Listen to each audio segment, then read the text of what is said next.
One of the biggest mistakes you can make is to invest time, money, and energy into attending a conference, an event, even being a sponsor, and not having a proper plan for how to get the most out of your time there and give the most value during your time.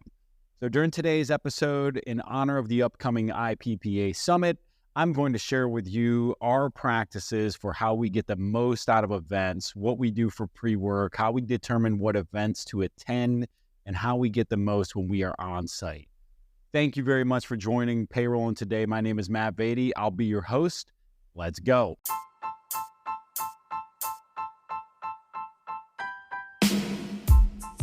Welcome to Payrolling, the show where you will learn how to operate and grow your payroll business from the most dynamic minds in the business. If your company offers payroll services, this is the podcast for you. And now, here's your host, Matt Beatty. Let's go. All right, so events, again, huge investment of time, energy, money, all the things, as our team likes to say. So we've got to make sure we're being good stewards of that investment. And just simply showing up with no plan and, hoping to bump into some people that could be customers, could be potential partners without a strategy is a huge mistake. Now, it doesn't mean that you have to take hours and hours of prep work and, show up and be very salesy in your approach of talking to people. That's not what we're going for here. We're just going for intentions. And so I'm going to walk you through a step-by-step process that you can do to make sure you get the most out of your events, some ways that I use it, and some great guidance. Hopefully some of our teammates will listen to this as sort of a training piece as we continue to grow and more people go to events as well. So first and foremost, you've got to set clear objectives for your time there. Aligning the goals of why you're going to the event with the event itself is critical. And this will also tell you whether or not this event is worth your time in the first place.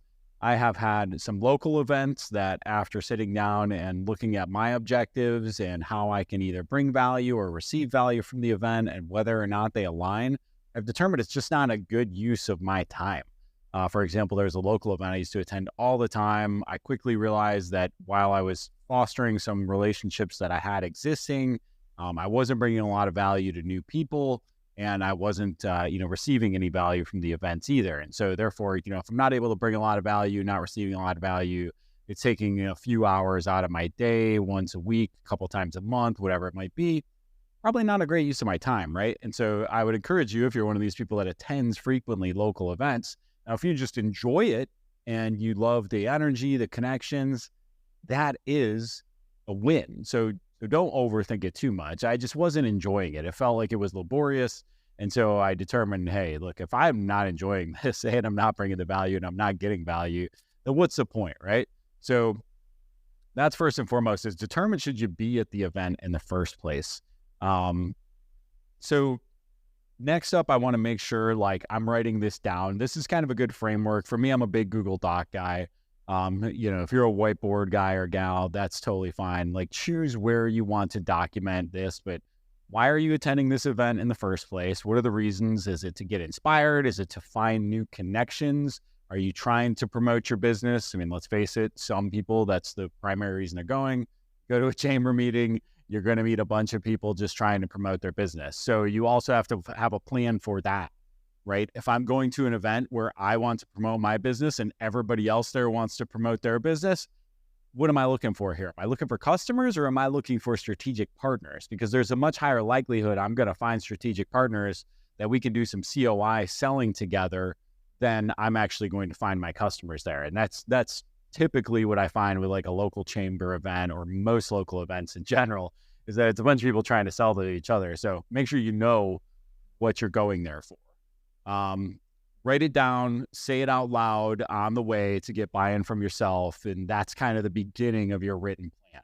Now it's important, again, don't skip this step, knowing why you're attending and then being able to make that determination of maybe I shouldn't be going to this, or, oh, wow, this is a much more valuable event than I thought. I just have never really been intentional about why I'm going. And so when we think about an event like the IPPA conference, where for me, I'm going to pack up and fly across the country, I'm going to be a week away from my family. Let's face it, the registration's not cheap. It's a big, big, big, big investment. So if I don't take the time to write down a plan and have intentionality about how I'm going to spend my time out there, shame on me. I'm a bad steward of my company's time, my company's money, and my own time and money. If I'm going to be away from my family, just even on a personal level for a week, then I better dang well get something out of that time. Again, I want to bring value to the equation as well, but man, I got to get an ROI on that money and time I'm putting in. So that's number one is, why am I attending this event? So for me, some examples of this, if for the IPPA, I want to get inspired. I'm excited about the speakers. I always love, over the years, we talked about last episode, make sure you check it out with Lee Roberts. We talk about some of the great speakers over the years. We talk about how inspiring it is. And you don't need to fly across the country if to go to events to get inspired. Sometimes you don't even need to leave your desk. But it's important when you are to make sure you're investing that time and energy into understanding what your goals are there.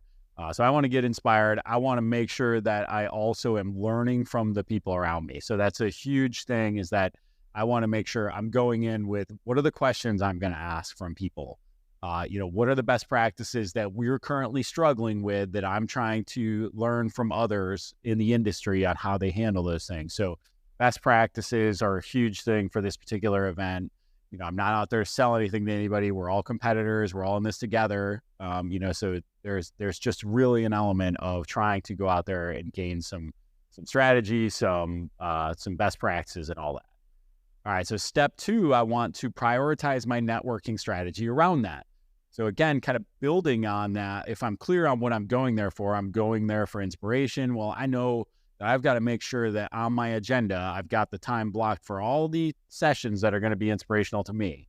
I can't get stuck out in the hallway having a conversation. I can't have anybody from back home at the office book a time over it on my calendar. I've got to be intentional about making sure I'm showing up for that. And if I know what best practices I'm trying to lean on someone to learn more about when I get out there, then I can look at the roster of attendees ahead of time and look for the types of companies. All right, am I looking for somebody, if we're a 15-employee payroll company, am I looking for somebody with 30 to 50 employees so that they're that much further out in front of me and I can learn how did they structure their customer support organization for scalability? So these are the types of things I can prepare now before I go, because I know what my intentions are. If I know what I want to learn, I can figure out who would be good people to learn that from before I even set foot in the building. And this is something I've done in the past. So my first IPPA Spring Summit back in 2019, this was exactly the situation. We were struggling to improve our customer support infrastructure. We were providing great support to our clients, but our infrastructure was, just kind of whatever we could afford, we did. So I found some people that were a little bit further out on the path in front of me and were known for their great customer service. And again, this is sort of the diligence you can do.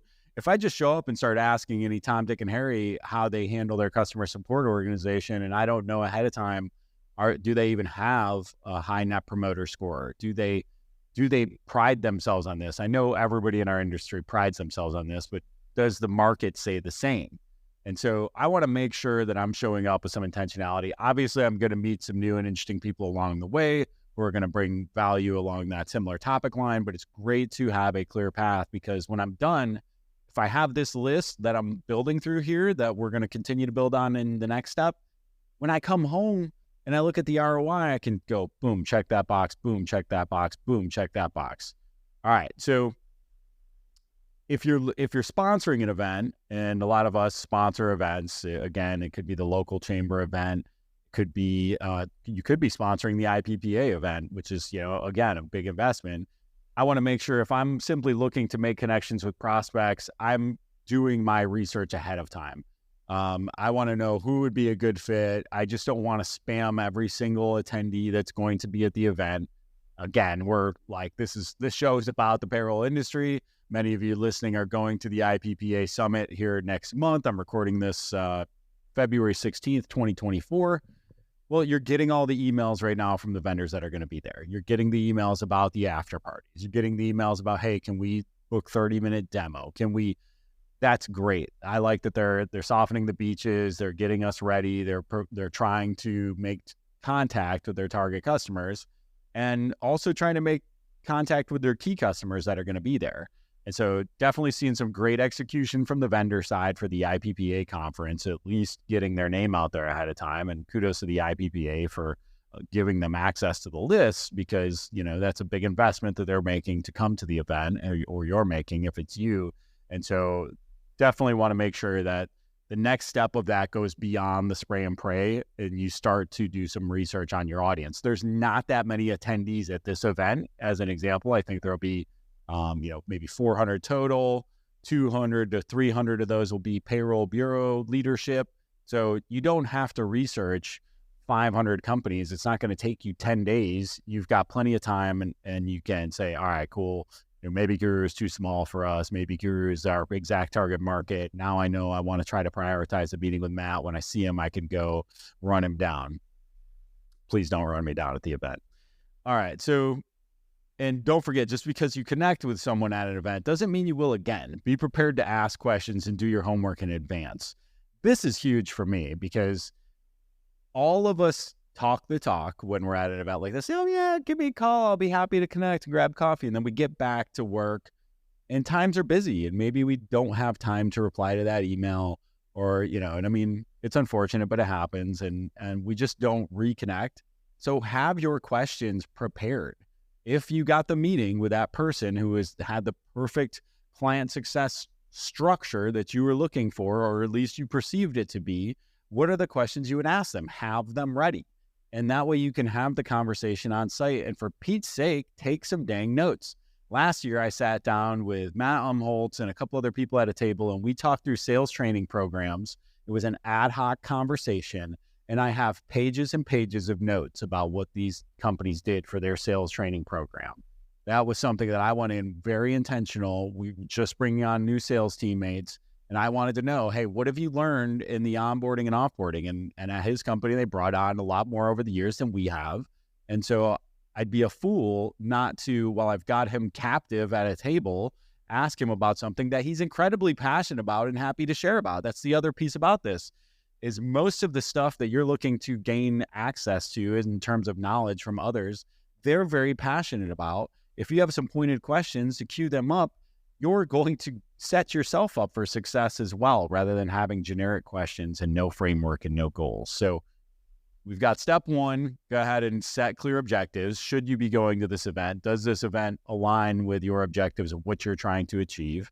Now prioritize your networking strategy at the event. How and who are you going to be approaching? What are you going to ask of them? What are you going to say to them during your time with them?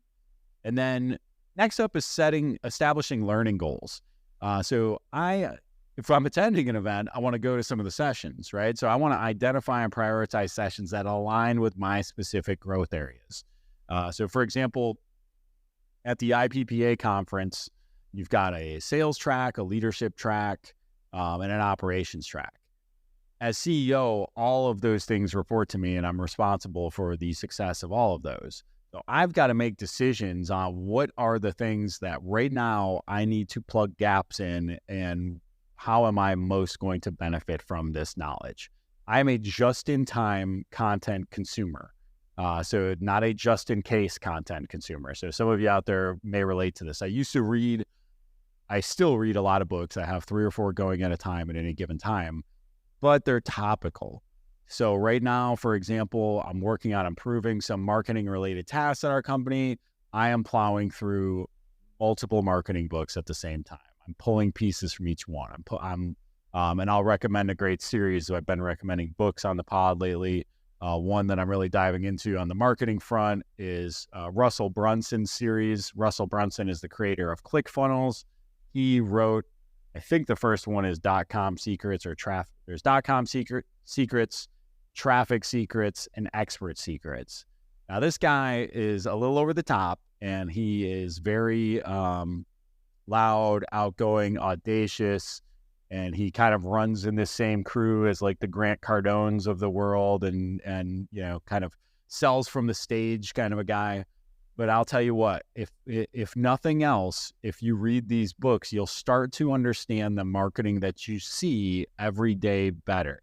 You got to give it to this dude. He's a pretty young guy, and he has basically molded the funnel industry into what it is, of like the focus on sales funnels, the focus on online funnels, the copywriting, how to drive people to the funnels. He's he's kind of the funnel king. And I think in our industry, funnels are an underused component of our sales and marketing strategy. We all think we know our sales funnel from, hey, people going, the awareness, interest, desire, action of the AIDA formula of funnel.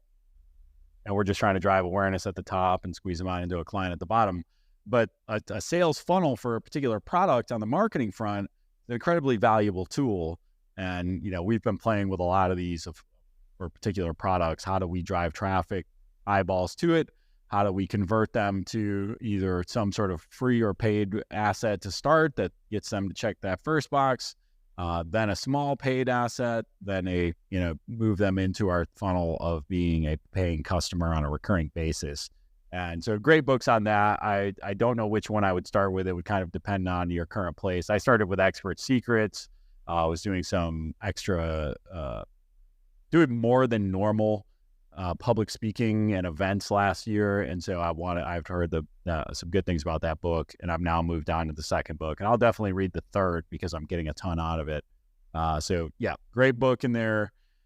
All right, where was I? Step 3, establish learning goals. So step 3 is establishing learning goals, identifying and prioritizing those sessions that align with the growth areas you're trying to get better at.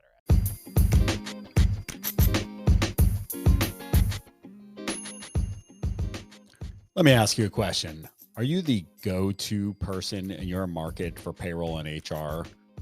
Are you the first face and name somebody thinks of when they think about who am I going to refer this person that needs help with their payroll and HR support? If not, you might want to look into our executive LinkedIn management service through Underdog Digital. Underdog Digital is a sponsor of this show, and they've seen results such as, I'm looking at one profile right here where over the course of 6 months, they increased views by over 200%, more than 600,000 views on these posts in less than 6 months. Another one, plus 1,000% increase in 8 new conversations in the first 30 days. This is a tremendous service to help you to become the go-to person for payroll and HR outsourcing in your market. They create content for you, engage with other people in your space, send connection requests, and do outreach to generate conversations that do nothing more than create valuable relationships with your target audience. If you're interested in learning more about Underdog Digital's executive LinkedIn management service, go to underdogdigital.co. That's underdogdigital.co.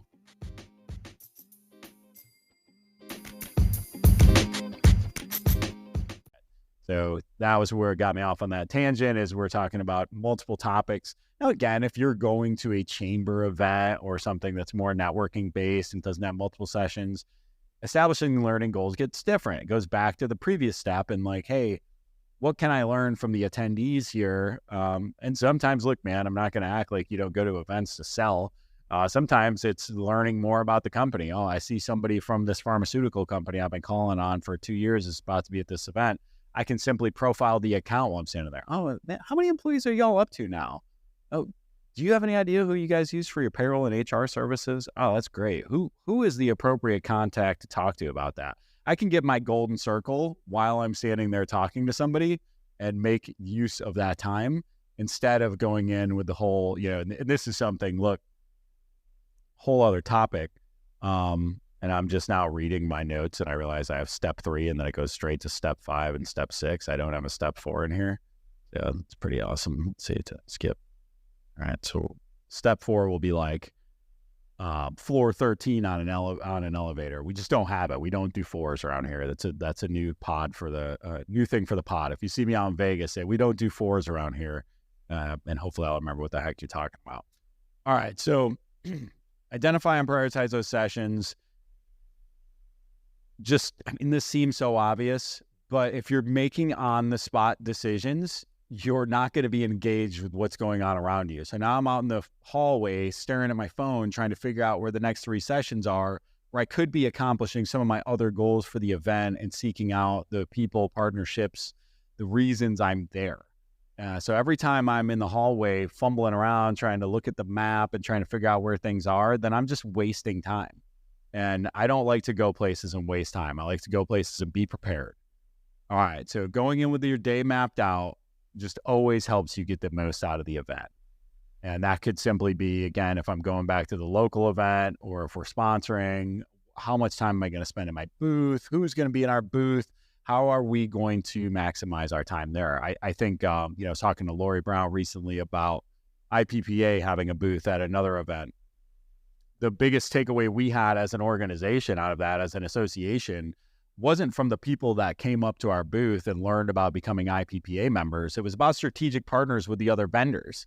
So if you're a vendor at an event, I can tell you, I can almost say unequivocally that my best events have been when we are a sponsor and we are there and we connect with the other sponsors. So for example, we used to go to events, we were heavily focused on the dental industry for a while. Well, everybody else who's a vendor at a dental industry conference is also heavily focused on the dental industry, which means they probably know some of your prospects better than you do and vice versa. So now you two can serve each other and refer each other, and those relationships are far more valuable than maybe meeting one potential customer there.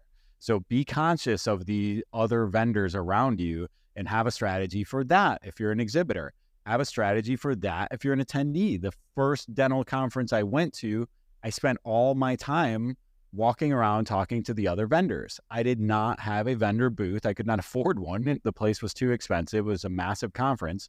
But I gave all my cards to vendors, not to attendees. I was there trying to connect with them, trying to create strategic partnerships. All right, so step 5, we skip step 4. We don't do step 4 at payrolling. It's a new thing. We don't do public math, and we don't do step 4. All right, so step 5 is be an active participant. Man, the number of wallflowers I see go to an event. Again, I'm flying all the way across the country. I'm spending all this time, money, energy. And then I'm going to sit there on my laptop and do work that I could have just stayed in my office to do. Man, golly, I don't even feel like I need to say anything about that. Why go if you're going to sit there? I literally just hit my desk. Why go if you're just going to sit there and do work that you could do at your office? Like, I know some of this stuff can't wait when you're a smaller bureau, but for Pete's sake, man, I bet a lot of it can wait till breaks. Why waste the time during a session? If the session's that bad, then just don't go in there in the first place. Go sit in your office and be focused, or sit in your hotel room and be focused. So engage in the discussions, be a part of the Q&A, have good questions. And when there's a workshop, like we're going to have a ton of workshops this year, be interactive so that you can learn. We do not learn as passive onlookers. We learn by engaging and being a part of the conversation. So this is a big one for me, because anytime I feel like an event was a waste of time, if I look back, and I'm being honest with myself, I realize I was completely disengaged. I was on the phone. I was checking email. I was going into the hallway to take phone calls. I just wasn't present. When you actually take the time to listen to the speakers, to ask questions of the people around you, to take notes, and stay focused on why you're attending, the value increases drastically. Always be present and engage with others. That just should be like a life rule, man. What's important now? I've probably talked about what's important now on this podcast before. This was a term that Lou Holtz used to tell his players to ask themselves 35 times per day, what's important now? When? And if you ask yourself that question 35 times a day, I ask myself that question probably more like 10 to 15 to 20 times a day, depending on the day, you will find you are so much more engaged and present in your life. What's important now? Well, what's important now is that I shut down everything else. I have my notes up here. I'm engaged with you. I'm engaged with the camera. I'm bringing good energy to this episode. I can't worry about the emails. I can't worry about my phone buzzing over there. I've got to stay focused on what I'm doing right now. Same thing when I'm driving. What's important now? Well, it's not trying to get the Spotify on exactly the right song so I can hit 90 on the freeway. It's not that, y'all. It's about being safe. It's about keeping 10 and 2. It's about making sure that I get home safely to be with my family. What happens when I get home? What's important now? It's about putting the phone away. It's about putting the distractions away. It's about being a present father, being a present husband. If you ask yourself that question, you cannot lose, y'all. I love it. I've been preaching that for, not preaching it. I've been an advocate of it for 20 years probably at this point. Still ask myself that question every day. I love it. All right. So that's a step 5 after, step 5, technically step 4, but we don't do step 4 on here, is be an active participant. The funny thing is, like, I'm using these off of a blog post that I wrote and really just kind of going through and expanding on some of these topics, and this got proofed by multiple people and nobody realized there was not a step 4 in here. All right. So step 6, do a post-mortem. Now, this is one of the biggest mistakes all of us make when we leave an event. It could just be as simple as, I was a sponsor at this event. I got 100 business cards and I just don't pick up the phone and call them or email them. Or it could be, hey, I just sat there and learned all this amazing stuff. All the stuff I said I wanted to learn, let's say I even followed steps 1 through 5, and I had a good plan, a good strategy. And then I just come back and get caught up in the whirlwind and don't do anything. Not implementing, not taking action on what you learn, the people you meet, maintaining those relationships, integrating those learnings. It's just a huge failure that we've all been guilty of, and that some of you are going to listen to this and still be guilty of after your next conference or event. But I mean, it's silly, right? So before you go ahead and block the time for when you get back on what you're going to do and what is the action plan. Well, I'm going to reach out to these connections I made. I'm going to review my notes. I'm going to take time to write my thoughts down in a more concise manner based on the action that I took. Now, for me, again, using an event like IPPA, it's easy. I'm coming back from Vegas. I've got 8 hours of travel time that day coming back. Now I can open up a Google Doc because I can edit it offline, or Word doc, whatever you need. You don't have to get the Wi-Fi on the airplane. I can type up my notes. I can make a concise action plan. I can start blocking that time on my calendar. And it's an easy event for me to take action from because of just the nature of, I've got built-in time to debrief on the way back while it's still fresh.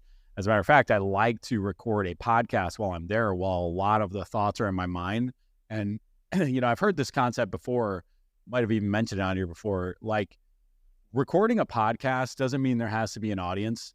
So for example, I've heard a lot about people interviewing family members as a podcast, quote unquote, to really just memorialize, ask them about their life. What was it like when they were a child? What were some of their core memories? What were some things that were, how just trying to embrace the character and the loveliness of your family members in a podcast format. Who's going to listen to that? Just your family, maybe your grandkids, which is really cool. But you also have an opportunity. I've often said a lot of these episodes, like I mentioned at the beginning of this, I record because I know members of my team are going to need to hear this at some point. I know somebody's going to ask me this question because they've asked it before. Somebody already, I hear the same question 3 or 4 times. Let's do an episode on it. Sometimes it's simply a matter of memorializing something, and you could do that right in your phone. Open up a voice memo, record your thoughts. I mean, heck, nowadays, now I can pull that voice memo out. I can have ChatGPT turn it into a transcript for me. And now I've got all my notes summarized from the event in a very easy way, and I don't forget about them. That's another thing too, is, I will still look at the event. The reason why I knew, hey, here's how I prepared for the 2019 IBPA Summit is I still have the notes, and I can go back to those at any time and make sure that I'm executing on the things I learned then. So if I'm trying to, establish relationships, whether sales or personal or otherwise, with people after the fact, I want to make sure I've got a good contact sequence that provides value and is timely. If we go back to that book, actually the .com Secrets, they'll teach you a great funnel of how to run somebody through a funnel after an event is over. There are specific contact sequences you can do to bring people into a specific type of funnel after the event is over. So if you are trying to turn attendees into customers, attract them with a resource or an asset that's either free or cheap. So, is it a downloadable guide or a template that is an attendee list if you're the one hosting the event, whatever the thing is, and then establish a post-event messaging cadence that resonates with those people. before you go. Because this is the biggest problem, y'all, is we come back and we try to then put this stuff in place. If you have everything prepared before you go, then it makes it that much easier. If you've got it ready, being timely with your follow-ups, I can start hitting those people immediately when I get back. If you're, again, talked about scheduling time to review your notes, establishing action items. I'm pretty bad about getting back and get sucked into the whirlwind of reality and not taking action on the things I learned while I was there. So final thoughts, if you're attending, sponsoring, organizing a conference, planning goals ahead of time is critical. Obviously nailed that home, especially in that last part. Make sure you're following these 6 steps, that we went through: setting clear objectives, planning out your networking strategy, setting goals for learning, actively participating, and taking steps post-conference to implement what you've learned. Don't waste your time. Don't waste your money. And I do think events are, some people in the IPPA do an amazing job, or some payroll companies do an amazing job of leveraging events, turning them into customers, turning them into brand recognition, turning them into relationships, learning from them. Some of us have a lot of work to do. So I'm excited. We have a ton of room for improvement. I hope this helps you to build out your event strategy and what you're going to do. And I hope to see you and meet you in Las Vegas. If we haven't met, grab me. I'm excited. I met several people that I never had met before because they listened to the pod last year. I'm excited to do the same this year. Thanks for hanging out with me today, y'all. Have a wonderful day. If you enjoyed that episode, please share it with someone else who might enjoy it and learn from this. And also, please rate us 5 stars on your favorite podcast player. We really appreciate you taking the time to listen. And also, don't hesitate to reach out with other topics you'd like to hear more about. Thanks so much.